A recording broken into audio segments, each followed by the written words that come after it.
Assalamualaikum warahmatullahi wabarakatuh. Perkenalkan, nama saya Saidin dengan NIM 230701439 dari kelas TPK. Di sini saya akan menjelaskan tentang proses termodinamika yang merupakan syarat untuk memenuhi tugas kuis untuk mata kuliah termodinamika terapan yang diampu oleh Bapak Profesor Amun Amri STMT PhD. Nah, kita masuk pada soalan pertama, di mana gas ideal mula-mula pada suhu 600 Kelvin dan tekanan 10 bar mengalami 4 langkah siklus yang dapat dibalik secara mekanis dalam sistem tertutup. Pada langkah 1-2, tekanan menurun secara isotermal hingga 3 bar. Pada langkah 2-3, tekanan berkurang pada volume konstan menjadi 2 bar. Pada langkah 3-4, volume mengecil pada tekanan konstan, dan pada langkah 4-1, gas kembali secara adiabatik ke keadaan awalnya. Nah, di sini kita akan membuat sketsa tentang siklus pada diagram PV, kemudian menentukan T dan P yang jika tidak diketahui untuk keadaan 1, 2, 3, dan 4, serta menghitung Q, W, delta U, dan delta H untuk setiap langkah siklus, di mana diketahui Cp itu 7 per 2R dan Cv ada 5 per 2R dengan nilai R itu sama dengan 8,3145 Joule mol pangkat min 1 Kelvin pangkat min 1. Mencari nilai Cv dan Cp hanya dengan membagikan nilai yang sudah ada lalu dikalikan dengan R yang bernilai 8,314 sehingga didapatkan nilai Cv yaitu 20,786 dan nilai Cp yaitu 29,100. Nah, kita masuk pada siklus diagram PV. Pada gambar dapat dilihat bahwa sumbu Y itu mewakili dari tekanan dan sumbu X mewakili dari volume. Dari gambar, siklus 1-2 itu merupakan keadaan isotermis, 2-3 merupakan keadaan isokorik, 3-4 merupakan keadaan isobarik, dan 4-1 merupakan keadaan adiabatis, di mana pada P1 diketahui itu 10 bar, P2 adalah 3 bar, P3 dan P4 adalah 2 bar. Dan diketahui T1 yaitu 600 Kelvin. Yang selanjutnya itu penentuan T dan P pada keadaan 1, 2, 3, dan 4. Diketahui T1 sama dengan 600 Kelvin, P1 sama dengan 10 bar. Nah, pada T2 karena kondisi ini adalah kondisi eksotermis di mana tidak terjadi perubahan panas, maka T2 sama dengan T1 yaitu 600 Kelvin dan P2 adalah 3 bar. Nah, untuk mencari T3, karena P2, P3 serta T2 sudah diketahui, kita bisa memasukkannya ke dalam persamaan P2 dibagi T2 sama dengan P3 dibagi T3, yang berubah menjadi T3 sama dengan P3 dikali T2 dibagi P2, itu sama dengan 2 dikali 600 dibagi 3, menghasilkan dan didapatkan T3 yaitu 400 Kelvin, dan P3 adalah 2 bar. Untuk mencari T4, karena data yang tersedia adalah tekanan dan suhu, maka kita menggunakan persamaan T1 dikali P1 pangkat 1 dikurangi gamma dibagi gamma sama dengan T4 dikali P4 pangkat 1 dikurangi gamma dibagi gamma. Yang berubah menjadi T4 sama dengan T1 dikali P1 dibagi P4 pangkat 1 dikurangi gamma dibagi gamma. Nah, T4 sama dengan 600 Kelvin kali 10 dibagi 2 pangkat 1 dikurang 1,4 per 1,4 mendapatkan nilai T4 itu 378,83 Kelvin dan tekanan pada P4 adalah 2 bar. Nah, tekanan pada P4 dan P3 adalah sama karena ini merupakan proses isobarik yaitu tekanan tetap. Langkah selanjutnya itu menghitung Q, W, delta U, dan delta H untuk setiap langkah siklus. Nah, yang pertama itu adalah langkah 1-2 yang merupakan kondisi isotermal, di mana pada kondisi ini dia tidak terjadi perubahan panas. Sehingga kita mengetahui bahwa delta H sama dengan delta U yaitu 0. Nah, jika kita masukkan pada hukum termo 1, yaitu Q sama dengan delta U ditambah W, kita akan mendapatkan bahwa Q sama dengan 0 ditambah W. sehingga kita hanya perlu mencari Q dan W-nya saja. Nah, untuk mencari Q dan W, itu rumusnya adalah Q sama dengan W sama dengan min RT ln P1 per P2, di mana nilai R adalah 8,314 dan T adalah 600 Kelvin, serta P1 adalah 3 dan P2 adalah 10. Maka didapatkan hasil perkalian yaitu min 4988,4 dikali dengan min 1,2040 mendapatkan nilai Q dan W yaitu adalah 6006,03 Joule. Nah, langkah selanjutnya itu pada siklus 2-3 yang merupakan kondisi isokorik, di mana ini merupakan kondisi volume tetap atau konstan. Langkah pertama, kita bisa mencari nilai Q dan delta U. Nah, rumusnya itu adalah Q sama dengan delta U sama dengan CV dikali delta T. Q sama dengan delta U sama dengan 20,786 dikali 400 Kelvin dikurang 600 Kelvin, lalu dapatkan hasil min 4,157,2 Joule. Lalu kita bisa mencari delta H, yaitu dengan rumus delta H sama dengan CP dikali delta T. Delta H sama dengan 29,100 dikali 400 Kelvin dikurang 600 Kelvin sama dengan 29,100 dikali min 200, didapatkan nilai delta H yaitu min 5,819,8 Joule. Karena ini merupakan proses isokorik yang relatif volume tetap, maka W adalah 0. Langkah selanjutnya itu adalah siklus 3-4 yang merupakan kondisi isobarik, di mana kondisi ini berarti tekanannya adalah konstan. Langkah pertama, kita bisa mencari nilai Q dan delta H dengan rumus Q sama dengan delta H sama dengan CP dikali delta T. Q sama dengan delta H sama dengan 29,100 dikali 378,8 Kelvin dikurang 400 Kelvin sama dengan 29,100 dikali min 21,2 dan didapatkan hasil delta H sama dengan minus 616,92 Joule. Selanjutnya kita bisa mencari nilai delta U dengan rumus delta U sama dengan CV dikali delta T. Delta U sama dengan 20,786 dikali 378,8 Kelvin dikurang 400 Kelvin sama dengan 20,786 dikali min 21,2 Kelvin dan didapatkan nilai delta U sama dengan 440,66 Joule. Nah, selanjutnya kita bisa mencari W dengan rumus Q dikurang delta U sama dengan minus 616,92 dikurang minus 440,66 dan didapatkan hasil W sama dengan minus 176,26 Joule.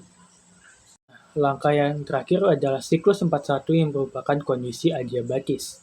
Di sini Q sama dengan 0 sama dengan delta U ditambah W.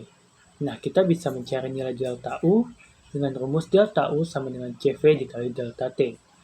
Delta U sama dengan 20,786 dikali 600 Kelvin dikurang 378,8 Kelvin sama dengan 20,786 dikali 221,2 dan didapatkan nilai delta U sama dengan 4.597,86 Joule.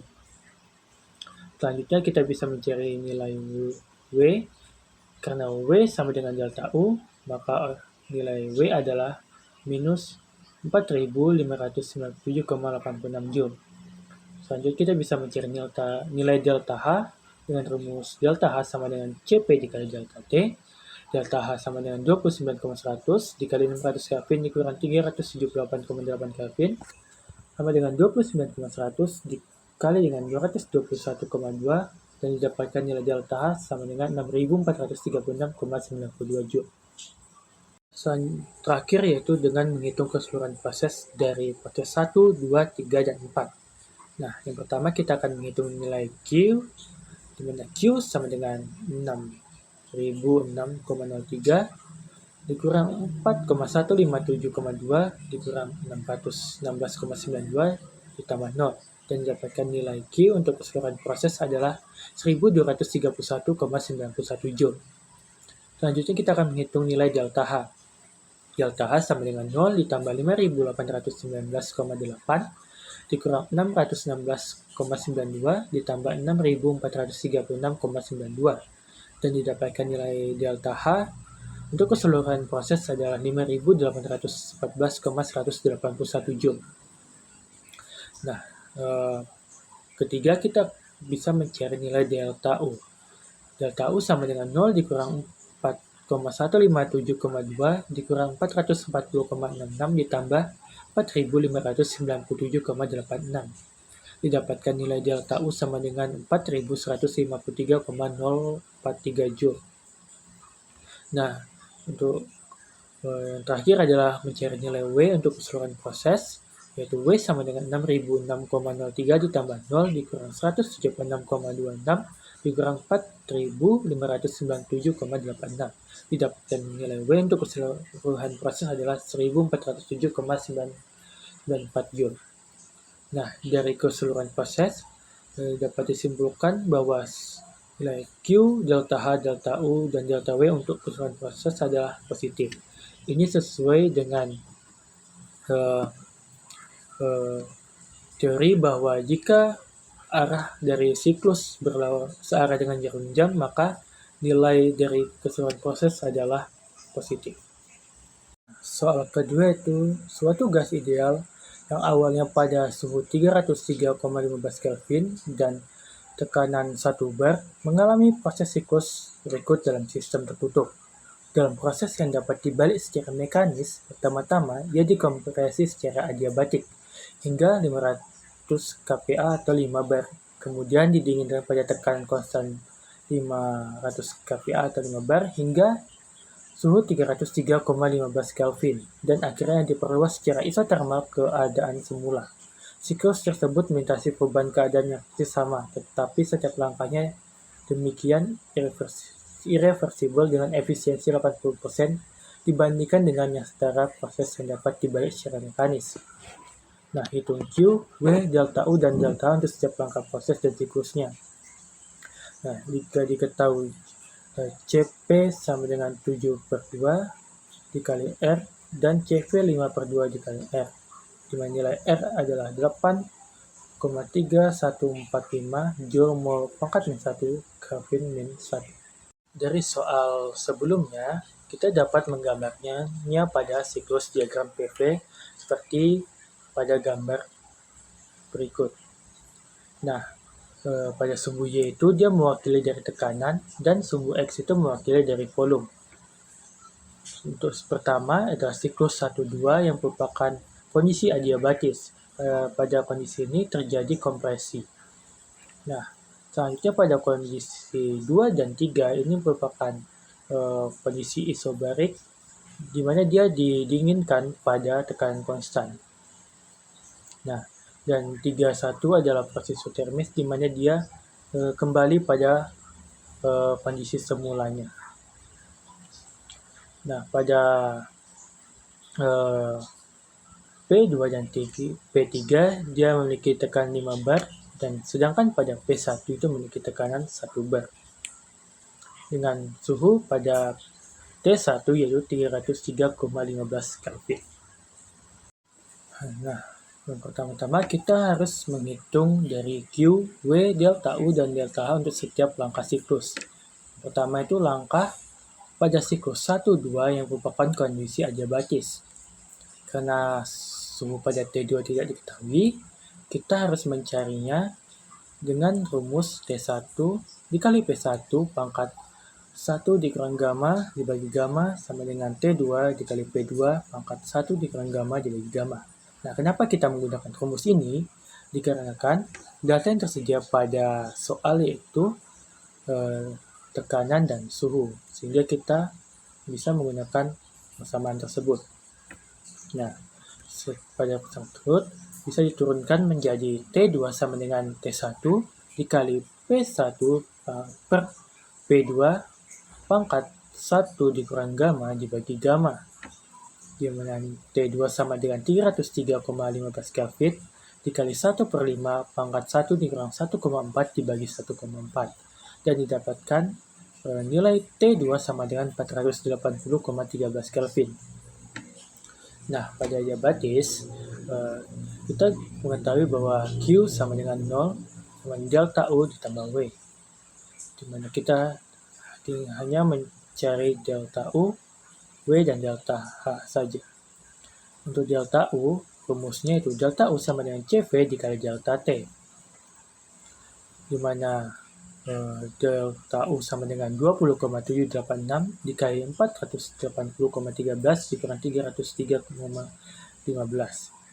Delta U sama dengan 20,786 dikali 176,98 dan didapatkan nilai delta U yaitu 3678,70 Joule.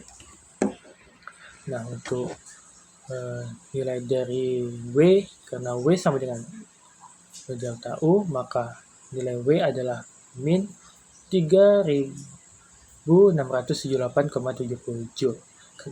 Kenapa dia min? Karena delta U berpindah ruas dari sebelah kiri ke sebelah kanan.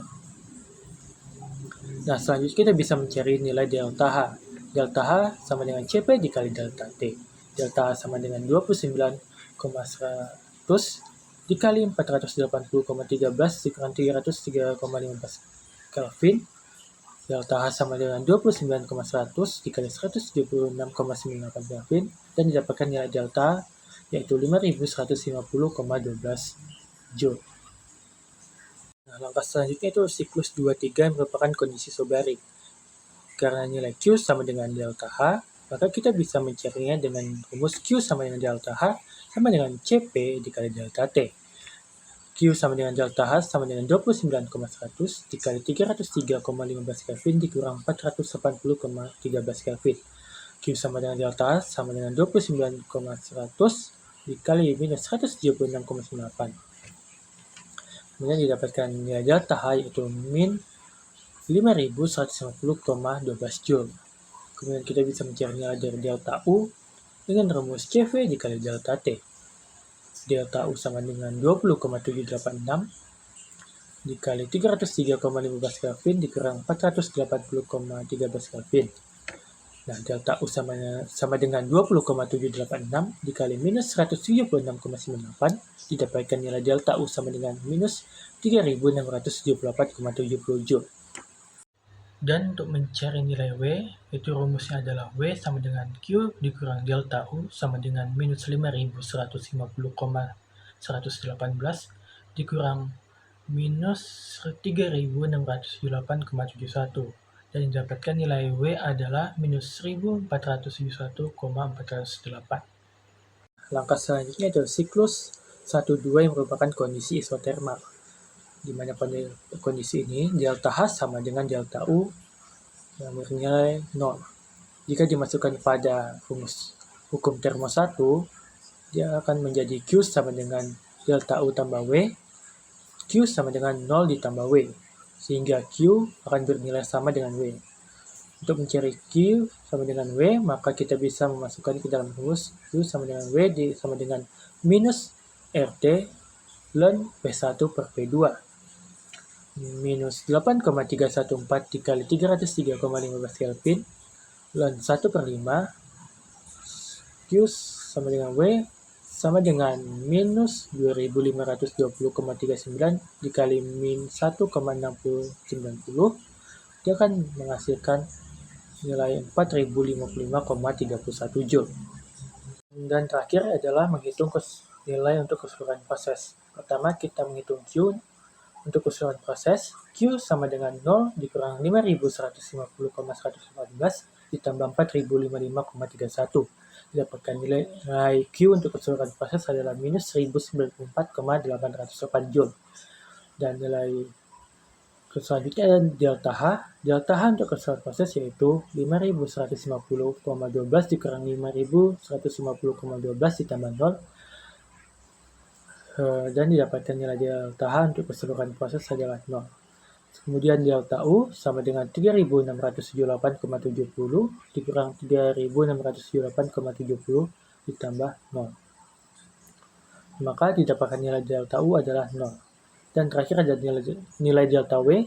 W sama dengan min 3.678,70 dikurang 1.471,408 ditambah 4.055,31.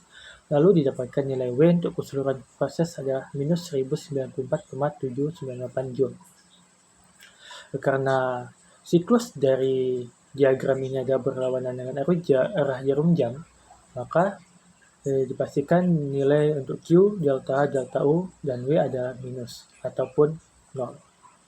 Mungkin hanya itu yang dapat saya sampaikan.